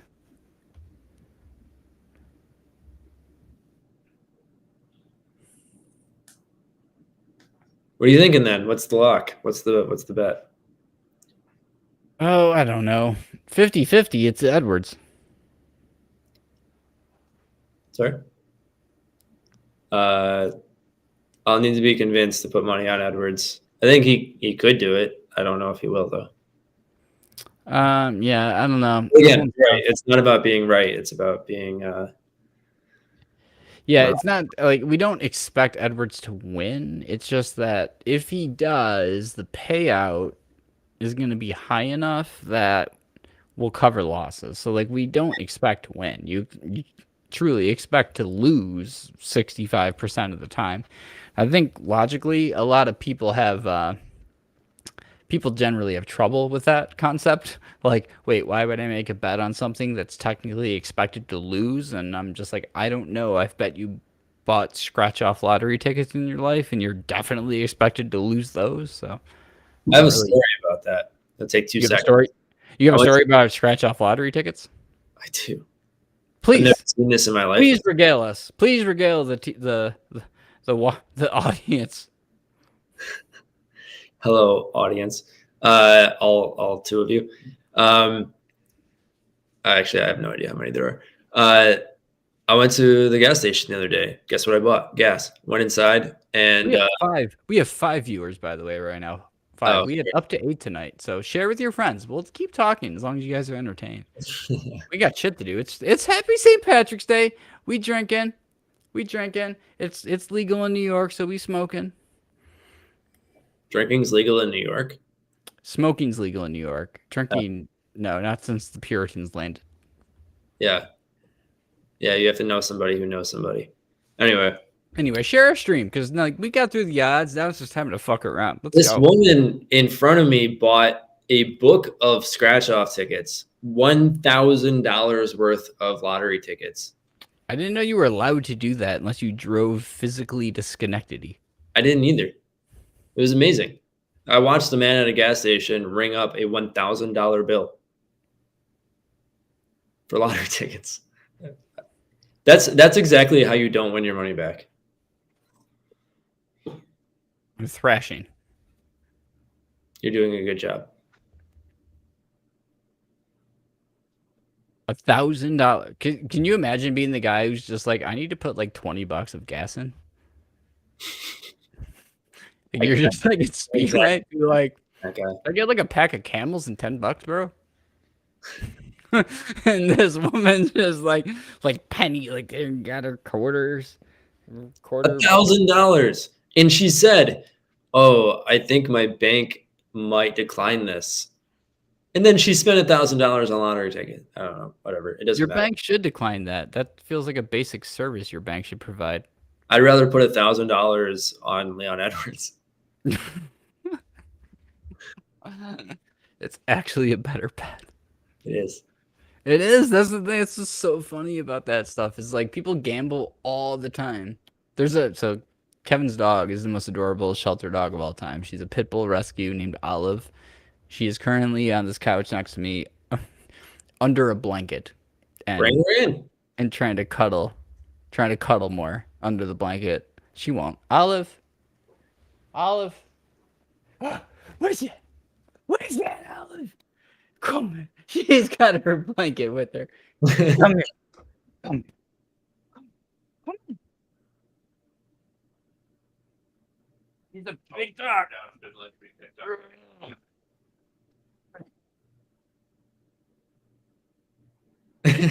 Doggy. Olive? Hello? So we got big old Olive here, and then there's Kevin. Oh my gosh. Watch out, shut that up rear glass. Oh my gosh. She's my big baby. She's my big baby. She's my big baby. She's my big baby.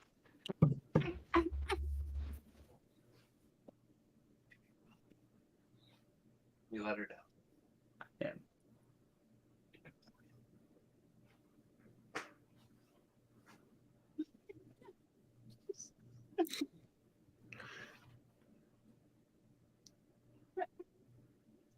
Stuff.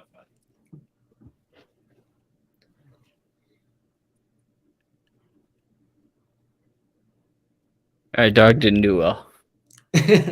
She's great. She's a star. Natural star. She's a star. She's going to make it to the big time. Mm-hmm. I'm told she doesn't like to be held. Well, that would have been good information before you held her. I know. It was being told to me as I was holding her. I don't know if we need to stream animal abuse anymore. I'm trying to avoid. Try to avoid that from now on. It's not abuse if you tried your best. Yeah. Oh, I appreciate it. All right. Well, we've been chatting and fucking around for like an hour and a half, so we're probably good to just sign off and get back to March Madness. All right. Any other just like last minute like fights you like that you seem that you might like, I guess? I've got some locks in already in the prelims. I can share those with you if you'd like. Yeah, let's do it. Let me pull up the odds real quick again. And I'm not, these are just like, to me, these are like bullet point. Like, this guy's probably going to win. This one's probably going to win. Where do you want to start? Who do you got?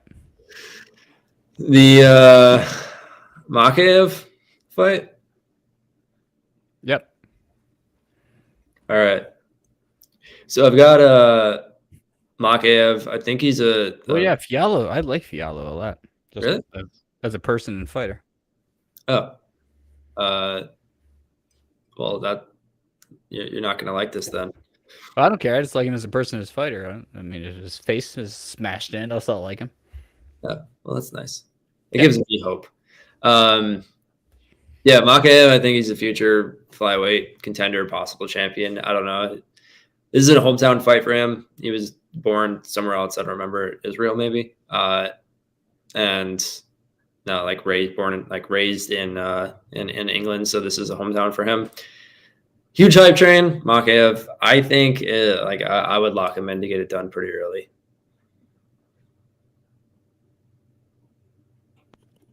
Sorry, I had to adjust in the old Mikey-O. Fix your shit, dude. Yeah, I know. This is a professional stream. People are watching. Yeah, at least 3. You got ESPN scouts. Why does that turn? That's a weird way to turn. That shouldn't do You could that. be the next Steve Levy. Steve Levy, he's like comedian. No, he's the ESPN guy. Oh, I hate him. Yeah, you could be the next him.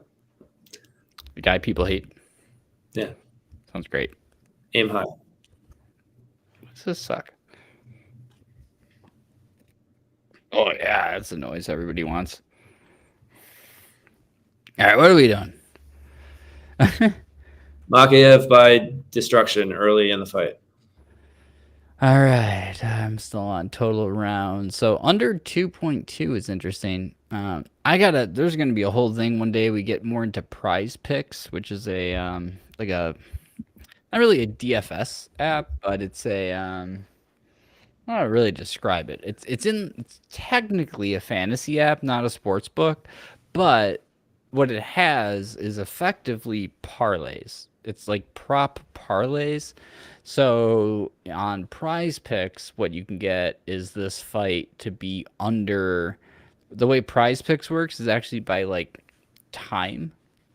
So you'll find like Muhammad Makiev as like under like I don't know what 2.5 rounds. So what 5 or 3? 5. Three. What's round? There's only a 5-round fight this entire night, which is disappointing, but it is. So 3 rounds of 5 minutes each. Yes. So 5, 10. So the way prize picks works is this is going to be like, what was like 20% of 5 a minute, a fourth. No, less 30 seconds. Not even 45. What? So it's like the way prize picks works is they'll set like a minute time. And then you can build parlays of like they have like significant strikes and fight time, stuff like that. It's interesting. You build parlays up that way. So prize picks is an interesting way to bet. But let's look at the actual fight odds. So Fiallo is a massive underdog. Okay, so I was probably right on this one. So Makiev, you said, is just gonna kind of destroy that. I mean, and Yeah, based on what do you got? I mean, it could be this is like a potential round 1 KO kind of fight. So like yeah, exactly. Let me look at what the odds on that are. prelims and a London card, crowds going crazy, people are amped up. Like it's not crazy to think that an early KO for a fighter as talented as possible. I firmly believe that UFC has what I call nights, where they feature things. So I find this more with fight nights than feature events like pay-per-views. But like last Saturday, fight night felt to me like it was a submission night. And that's what I mean by like they have like these theme nights where it's going to be a lot of KOs. Either a lot of things are going to go the distance and be like technical, or it's going to be like a wrestling fight night, or it's going to be a KO type of night. Like there's nights where I notice the refs are calling things early. There's nights I notice the refs are letting things go. So I use that for live betting actually. I'm like relatively convinced that they like not exactly like WWE, but that there's some element of like a theme to these events. It's all the matchmakers. And that's all it is who's available and who's going to make good matchups. And I think most of the fights in this card are pretty good matchups. Some are more evenly matched than the odds would imply. That is a great thing to say because that's exactly what we were looking for. Because that's where you find value. Is where the fights are closer than the odds imply. That literally is what we're looking for. That's value. Yeah. So you'll see things like Jack Shore, Amber Karani. Like I try to look for like these massive differences and then decide like does that underdog have more value here than what these odds suggest? And you see that a lot with new fighters to UFC. You definitely see those like showcase fights where it's these like plus 400, plus 500 underdogs that like You're like, huh? But they come out and then they just destroy the favorite. Yeah. Some of these I agree with. Again, this is like I haven't really looked at the odds. Some of these are the first I've seen, Here they are. but like, I haven't seen the odds yet. Some of these makes like Shore. I have Shore down as one of my bets. That's like probably going to win. I think he's going to get a submission. So if you're looking at Shore at that, what is it, minus 475? Yeah. It'd be worth looking at him as like by like win by submission. And if you really wanted to get crazy, put a round on it. Yeah, exactly. That's the type of thing. So it's like you make your main bet. All right, like we're really sure. That's why handicapping and your knowledge helps so much, because we can look at the odds, but then we can take it a step further and really say like, well, okay, well this is how we expect things to win, and if it doesn't go that way, it'll go this way, and then set a probability, and if that probability is worth the risk of your bet and the payout, I mean, that's really it. That's why I say it's less about predicting the outcome and more about understanding the potential outcomes. And when one outcome doesn't happen, what is the other outcome that does happen? And then betting on the probability of the outcomes based on the payout of the given outcome. So it's really just, okay, outcome A could happen or outcome B could happen. What does outcome A pay? What does outcome B pay? And what do I have to risk? That's it. That's what we do. That's the sugar model. That's all of the sugar and honey, baby. All right, let's look. So Jack Shore. So we're going to look at method. So I already like this, actually, because Jack Shore by points is technically the favorite method for him at plus 220. Shore by KO is 230, and by submission is 260.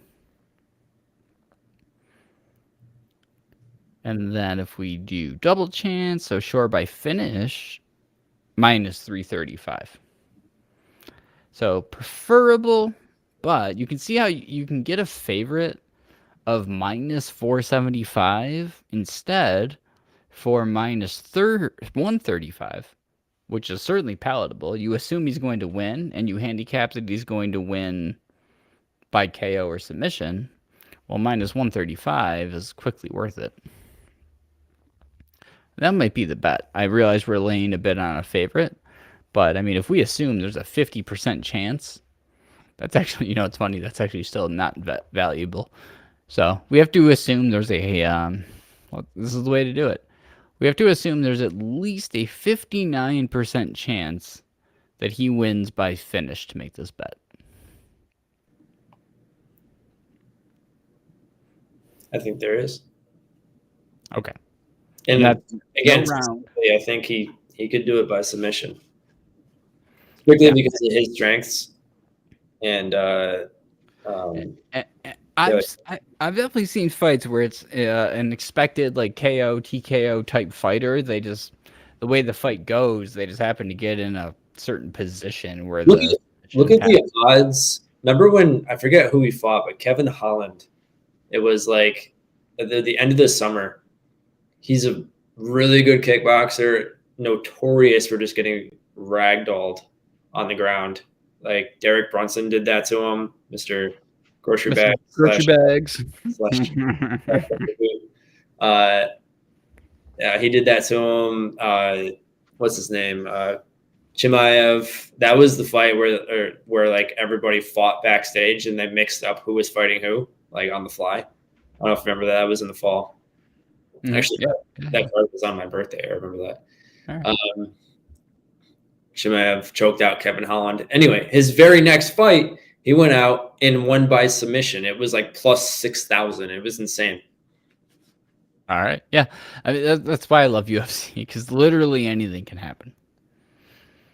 Like you can look it up and it's like 66-33 favorites beat underdogs. But when you apply context to which underdogs are which, like if you were to be able to segment that stat by up and coming versus older, right? Like imagine the splits and segments you can do on that data and how different it would be. All right, so I'm just gonna finish getting this in. So we like Jack Shore by finish, TKO or submission. And we just need to assume there's at least a 59-60% chance of that happening. Which we do. And that's not even in any given round. That's just over the course of the fight. 3 rounds, 15 minutes. All right. Next couple that I've got is like sure bets for me. I've got Real quick, let me ask you a question on Jack Shore because I mean the odds are just crazy better on KO. How much more likely than a submission is that for him? He's got both on his record. I just think he's going to get the submission. Just knowing what I know about. That's funny because that's the longest shot for him at plus 260. Yeah. I mean, nothing's guaranteed. You're right. I mean, they could end up not going to the ground at all. That would amaze me, but it could happen. All right, I'm gonna keep this bet then by finish, even laying the 135 and just put 2 units on it. It's gonna be the bet there. All right. Cool. All right. Chris Duncan, not to be confused with Christian Duncan. They're both on this card, and it makes no sense why they both. That's a tough one. Yeah, don't bet on Christian. Well, yeah, sure, bet on Christian Duncan. He's probably going to win. But Christian Leroy Duncan, he is the favorite, big favorite. Yeah, that doesn't surprise me. All right, Chris Duncan, though, mild favorite. A little bit closer. I've got him winning. He's a little bit reckless. He's a little bit aggressive. He comes out swinging. He wants to put on a show. Mm-hmm. But he's an Englishman. He's a Welshman. He's going to want to come. Welsh, not even English. Welsh? He's a Welshman. He's got the dragon on his flag and everything. Last name Race. He's one of my guys. Ian Patrick McIntyre. I don't know. You guys are kind of on the Welsh side. It's not in my DNA. You mutually hate England. Yeah. Well, yeah. Don't put me with like the French or anything like that. The French are on their own. Yeah, but they don't like England. Yeah, they say that until Germany. They did 700 years ago. Yeah, they don't like England until they like need help. Yeah, no, they're real upset about England. At least last I checked in 1528. What were we talking about? Chris Duncan. Yeah, I mean, he won the contract on Dana White, the Contender Series. That's a good. We should talk about that when that comes back. That's a good show. Let's stream about that. Contender Series is fucking dope. Yeah, we can just do a weekly Contender Series stream. All right. Well, I think he just comes out, home crowd. They're going nuts. Yeah. He's got knockout capabilities. I think. What's Morales like? He's Morales. Not another way to put that. It doesn't make sense. All right. Well, for people who don't know who he is. Hold on. I actually wrote something up. So, yeah, Morales, they're both Contender Series alums. Duncan's been up and down, though. Like, he's been winning some, losing some. But I think he's got being at home, KO capabilities. Morales has been super inconsistent. He's also a little bit older. I don't know. I just honestly, I don't see. It's either going to be a decision or a knockout. There's really no other outcome for me in my mind. For either fighter. To be fair, there's no other outcome. Are they minus? So this is like truly a 50-50. I mean, the odds are very 50-50. Yeah. You just like Duncan more. I think Duncan gets it done. I do. I mean, he's not going to be a champion unless he cleans the shit up. He's like how early Gaethje used to be, just not as crisp, where he would just like absolutely brawl and just like try to street fight guys. So like he's got the power, he's got the fearlessness, and it's a question of if Morales can keep up with that, and if Morales can not only keep up with that, but like put a stop to it. He's a decent striker, but ever since he moved to featherweight, he seems to have slowed down a bit. So I've got Duncan. Ain't the bet. Like you said, 50-50 fight. We can get minus 108 at FanDuel. Not going to be a great value, but if you think he's going to win, give him a 53% chance. I would even go as high as 54%. Whoa. Whoa. These glasses can't handle that. Those glasses look like they can handle anything. Yeah, they can hardly handle Party Mountain. Any sugar thrown your way, they can handle. Throw my way, baby. Actually, one of my favorite Simpsons episodes of all time is I forget how, but for some reason Homer obtains a very large chunk of sugar, and he's maintaining it in his front yard, and then all of a sudden a bunch of bees come and eat his sugar and take his revenue stream. Great episode. Highly recommend. Let's hope that never happens to us. That bees come. That bees come and steal our revenue stream. My grandpa was attacked by a beehive while cutting his grass once. I had a bee fly up my shirt when I was like 6. Ever been stung on the inside of your mouth? No. I have. You put like bees in your cereal or something? I had bee cereal. Yeah. Yeah, I know, right? No, actually, what that was a let's see. I was the mascot at our high school football games. I used to dress up in the smelliest Blue Devil costume of all time, and it was one of those incidents. It was October, right? Like high school football, so it was like October, and there's just bees everywhere in the concession stand and shit. So was drinking a can of soda. Must have been a bee in there. Hi, Murph. Murphy, what do you have to say? He looks upset. He's our resident UFC cat.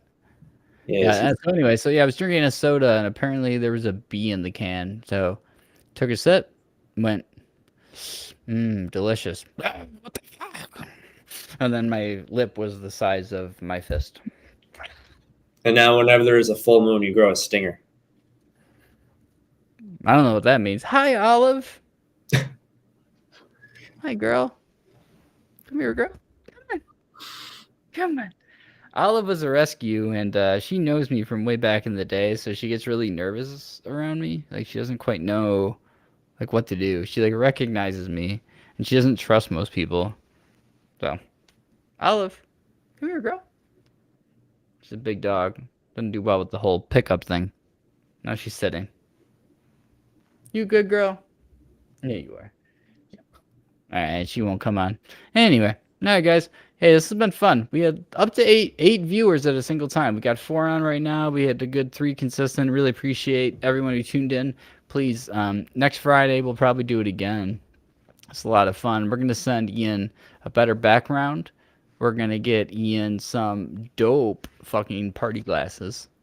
And, yeah, we're just going to keep betting and be profitable on UFC. Not much else to do the rest of the season. We got fantasy football coming up, I guess, but I don't know if you guys bet on XFL. I got some advice, but I'm the degenerate around here. So there he is. Come here. Come here.